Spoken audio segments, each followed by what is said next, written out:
ಡೀಟೇಲ್ಸ್ಗಾಗಿ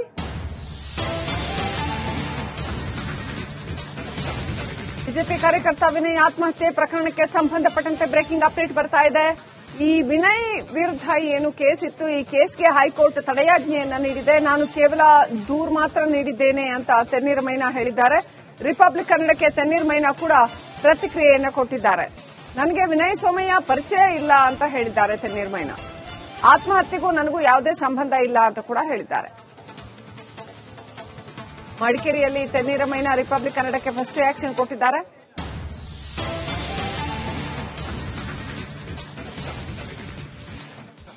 ಕೊಡಗಿನ ಬಿಜೆಪಿ ಕಾರ್ಯಕರ್ತ ವಿನಯ್ ಕೆಎಸ್ ಅವರು ಬೆಂಗಳೂರಲ್ಲಿ ಆತ್ಮಹತ್ಯೆ ಮಾಡಿಕೊಂಡಿದ್ದಾರೆ. ಈ ಆತ್ಮಹತ್ಯೆಗೆ ಯಾರು ಕಾರಣ ಅಂತ ಹೇಳುವಂತದ್ದು ಅವರು ಒಂದು ಸಾಮಾಜಿಕ ಜಾಲತಾಣಗಳಲ್ಲಿ ಪೋಸ್ಟ್ ಮಾಡಿರುವಂತದ್ದು. ಅದರಲ್ಲಿ ತಣ್ಣೀರ್ ಮೈನಾ ಅವರ ಹೆಸರನ್ನು ಕೂಡ ಪ್ರಸ್ತಾಪ ಮಾಡಿದ್ದಾರೆ. ತಣ್ಣೀರ್ ಮೈನಾ ಅವರು ಫೆಬ್ರವರಿ ತಿಂಗಳಲ್ಲಿ ವಿನಯ್ ಅವರ ವಿರುದ್ಧ ಒಂದು ದೂರನ್ನು ಕೂಡ ದಾಖಲು ಮಾಡಿದ್ರು. ಈ ಬಗ್ಗೆ ಮಾತಾಡಲಿಕ್ಕೆ ತಣ್ಣೀರ್ ಮೈನಾ ಅವರ ಒಟ್ಟಿಗಿದ್ದಾರೆ.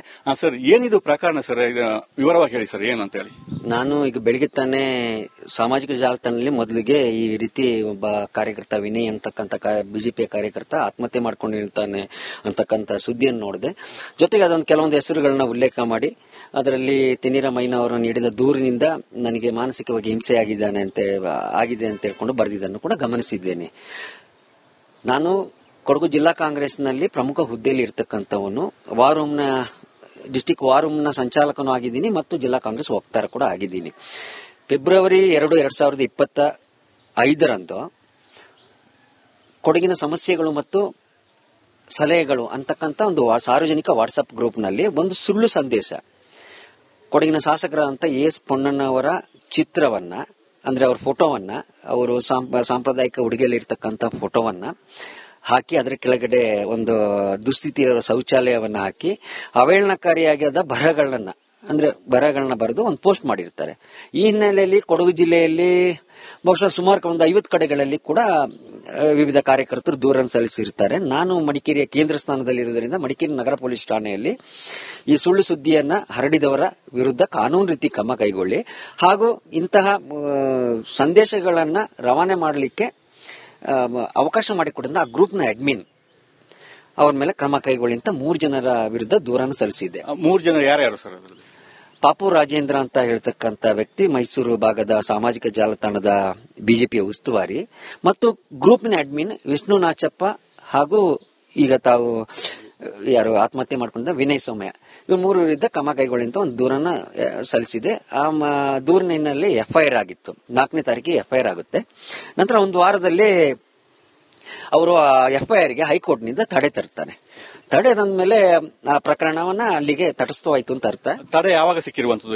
ಒಂದು 7 ದಿವಸದ ನಂತರದಲ್ಲಿ ಆ ಪ್ರಕರಣವನ್ನ ನಾವು ಮರ್ತಿದ್ವಿ, ಮಾಡಿದ್ವಿ. ಇನ್ನು ವಿನಯ್ ಸೋಮಯ್ಯ ಅಂತ ಆಗ್ಲಿ ಅಥವಾ ನಾನು ದೂರು ನೀಡಿರ್ತಕ್ಕಂಥ ಇನ್ನಿಬ್ರು, ಈ 3 ಜನರು ಕೂಡ ನನಗೆ ಪರಿಚಯ ಇಲ್ಲದಂತವರು. ನನಗೆ ಅವರನ್ನ ವೈಯಕ್ತಿಕವಾಗಿ ನಮಗೆ ವ್ಯಕ್ತಿ ಪರಿಚಯ ಕೂಡ ಇಲ್ಲ, ಮುಖತಃ ಭೇಟಿ ಕೂಡ ಆಗಲಿಲ್ಲ, ದೂರವಾಣಿ ಸಂಪರ್ಕ ಕೂಡ ಇಲ್ಲಿವರೆಗೆ ನಾನು ಅವ್ರ ಜೊತೆ ಮಾತಾಡಲಿಲ್ಲ. ಹಾಗಾಗಿ ಇವರು ಯಾವ ರೀತಿಯಲ್ಲಿ ಮಾನಸಿಕ ಹಿಂಸೆಗೊಳಗಾಗಿ ಆತ್ಮಹತ್ಯೆ ಮಾಡಿಕೊಂಡ್ರು ಅದಕ್ಕೆ ನಾನು ಕಾರಣ ಆಗಲ್ಲ. ಯಾಕಂದ್ರೆ ನನಗೆ ಅವನ ಪರಿಚಯ ಇಲ್ಲ, ನಾವು ಯಾವುದೇ ರೀತಿ ಒತ್ತಡವನ್ನು ಮಾಡಿಲ್ಲ. ನಾನು ಕಾನೂನು ರೀತಿಯಲ್ಲಿ ಸಂವಿಧಾನಬದ್ಧವಾಗಿ ಒಬ್ಬ ವ್ಯಕ್ತಿಗೆ ಕಾನೂನು ರೀತಿಯಲ್ಲಿ ನ್ಯಾಯ ಕೇಳತಕ್ಕಂತ ಏನ್ ಹಕ್ಕಿದೆ ಅದೇ ರೀತಿಯಲ್ಲಿ ನಾನು ದೂರು ಕೊಟ್ಬಿಟ್ಟು ಅದರ ನ್ಯಾಯ ಕೇಳಿದ್ದೀನಿ. ಸರ್, ಅಲ್ಲಿಂದ ಇಲ್ಲಿವರೆಗೆ ಅವರು ನಿಮ್ಮನ್ನು ಸಂಪರ್ಕ ಮಾಡಿದ್ರ ಹೇಗೆ ಅಂತ? ಇಲ್ಲ, ಇಲ್ಲಿವರೆಗೂ ಅವ್ರು ನನ್ನ ಸಂಪರ್ಕನೂ ಮಾಡಿಲ್ಲ ಮತ್ತು ನನಗೆ ಅವ್ರ ಪರಿಚಯನೂ ಇಲ್ಲ ಕೂಡ. ಯಾರು ಕೂಡ ಅವ್ರ ಪರವಾಗಿ ಕೂಡ ನನ್ನನ್ನು ಸಂಪರ್ಕ ಮಾಡಲಿಲ್ಲ. ಏನಿರ್ಬೋದು ಸರ್? ಈಗ ನಿಮ್ಮ ಹೆಸರು ಕೂಡ ಅಲ್ಲಿ ಹಾಕಿರುವಂತದ್ದು ಸಾಮಾಜಿಕ ಜಾಲತಾಣಗಳಲ್ಲಿ ಪ್ರಮುಖ ಕಾರಣ ತಣ್ಣೀರ್ ಮೈನಾ ಅಂತ ಹೇಳುವಂತದ್ದು, ಇದು ಯಾಕೆ ಹೀಗೆ ಮಾಡಿರ್ಬೋದು ಅಂತ? ಈಗ ನಾನು ಯಾವುದೋ ಒಂದು ರೀತಿಯಲ್ಲಿ ಅನ್ಯಾಯ ಅಂತ ಕಂಡಾಗ ನಮ್ಮ ಸಂವಿಧಾನ ಏನ್ ಹೇಳುತ್ತೆ, ಸಮಾನತೆಯ ಆಧಾರದಲ್ಲಿ ನ್ಯಾಯ ಪಡೆಯುವ ಹಕ್ಕು ಪ್ರತಿಯೊಬ್ಬರಿಗೆ ಇದೆ ಅಂತಿದೆ. ಹಾಗಾಗಿ ನನಗೆ ಅನ್ಯಾಯ ಅಂತ ಕಾಣಿಸ್ತದ್ದು, ಅನ್ಯಾಯ ಕಾಣಿಸಿದ್ರೆ ದೂರು ಸಲ್ಲಿಸಿದ್ದೇನೆ.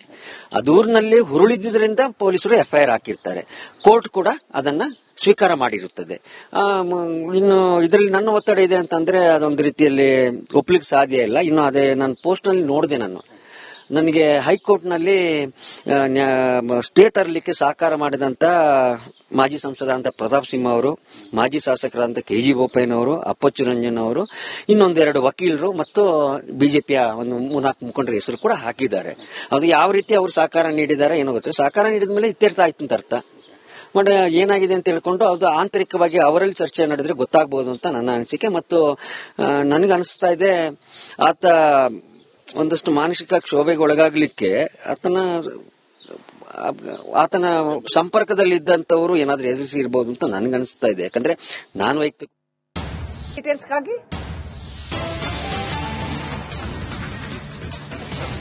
ಬಿಜೆಪಿ ಕಾರ್ಯಕರ್ತ ವಿನಯ್ ಆತ್ಮಹತ್ಯೆ ಪ್ರಕರಣಕ್ಕೆ ಸಂಬಂಧಪಟ್ಟಂತೆ ಬ್ರೇಕಿಂಗ್ ಅಪ್ಡೇಟ್ ಬರ್ತಾ ಇದೆ. ಈ ವಿನಯ್ ವಿರುದ್ಧ ಏನು ಕೇಸ್ ಇತ್ತು, ಈ ಕೇಸ್ಗೆ ಹೈಕೋರ್ಟ್ ತಡೆಯಾಜ್ಞೆಯನ್ನ ನೀಡಿದೆ. ನಾನು ಕೇವಲ ದೂರು ಮಾತ್ರ ನೀಡಿದ್ದೇನೆ ಅಂತ ತೆನ್ನೀರ್ ಮೈನಾ ಹೇಳಿದ್ದಾರೆ. ರಿಪಬ್ಲಿಕ್ ಕನ್ನಡಕ್ಕೆ ತೆನ್ನೀರ್ ಮೈನಾ ಕೂಡ ಪ್ರತಿಕ್ರಿಯೆಯನ್ನ ಕೊಟ್ಟಿದ್ದಾರೆ. ನನಗೆ ವಿನಯ್ ಸೋಮಯ್ಯ ಪರಿಚಯ ಇಲ್ಲ ಅಂತ ಹೇಳಿದ್ದಾರೆ ತೆನ್ನೀರ್ ಮೈನಾ. ಆತ್ಮಹತ್ಯೆಗೂ ನನಗೂ ಯಾವುದೇ ಸಂಬಂಧ ಇಲ್ಲ ಅಂತ ಕೂಡ ಹೇಳಿದ್ದಾರೆ. ಮಡಿಕೇರಿಯಲ್ಲಿ ತೆನ್ನೀರ್ ಮೈನಾ ರಿಪಬ್ಲಿಕ್ ಕನ್ನಡಕ್ಕೆ ಫಸ್ಟ್ ರಿಯಾಕ್ಷನ್ ಕೊಟ್ಟಿದ್ದಾರೆ.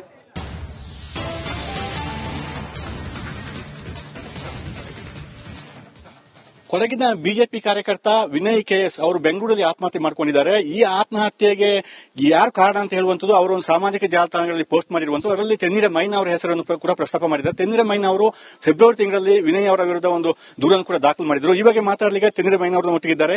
ಸರ್, ಏನಿದು ಪ್ರಕರಣ ಸರ್? ವಿವರವಾಗಿ ಹೇಳಿ ಸರ್, ಏನು ಅಂತ ಹೇಳಿ. ನಾನು ಈಗ ಬೆಳಿಗ್ಗೆ ತಾನೇ ಸಾಮಾಜಿಕ ಜಾಲತಾಣದಲ್ಲಿ ಮೊದಲಿಗೆ ಈ ರೀತಿ ಒಬ್ಬ ಕಾರ್ಯಕರ್ತ ವಿನಯ್ ಅಂತಕ್ಕಂಥ ಬಿಜೆಪಿಯ ಕಾರ್ಯಕರ್ತ ಆತ್ಮಹತ್ಯೆ ಮಾಡ್ಕೊಂಡಿರ್ತಾನೆ ಅಂತಕ್ಕಂಥ ಸುದ್ದಿಯನ್ನು ನೋಡಿದೆ. ಜೊತೆಗೆ ಅದೊಂದು ಕೆಲವೊಂದು ಹೆಸರುಗಳನ್ನ ಉಲ್ಲೇಖ ಮಾಡಿ ಅದರಲ್ಲಿ ತೆನ್ನೀರ ಮೈನಾ ಅವರು ನೀಡಿದ ದೂರಿನಿಂದ ನನಗೆ ಮಾನಸಿಕವಾಗಿ ಹಿಂಸೆ ಆಗಿದೆ ಅಂತ ಹೇಳ್ಕೊಂಡು ಬರೆದಿದ್ದನ್ನು ಕೂಡ ಗಮನಿಸಿದ್ದೇನೆ.